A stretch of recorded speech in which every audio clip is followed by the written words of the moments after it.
dengan Indonesia. Kabid Humas Polda Papua, Kombes Ignatius Beni Adi Prabowo, menyebut pemerintah siap membayar uang tebusan untuk penyelamatan pilot Susi Air Philips Martens. Adapun jumlah uang tebusan yang diminta kelompok kriminal bersenjata atau KKB pimpinan Egyanus Kagoya yakni sebesar 5 miliar rupiah. Namun, pemerintah tetap akan terus melakukan negosiasi dengan penyanderaan pilot Susi Air tersebut. Diketahui selain uang, KKB menuntut diberikan senjata, bahan makanan, dan alat-alat medis. Adapun batas waktu tuntutan yakni pada Sabtu 1 Juli 2023. Namun, pihaknya masih menunggu komando dari aparat TNI. Lebih lanjut, pemerintah akan terus mengupayakan pembebasan pilot Susi Air ini.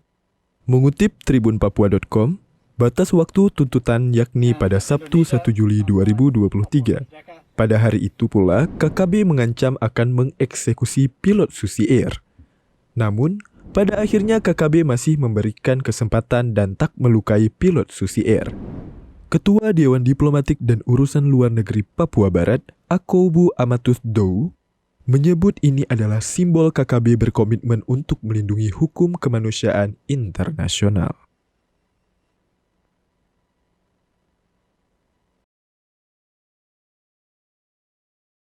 Kasih 2 bulan lagi untuk semua negara yang lain untuk bicara dengan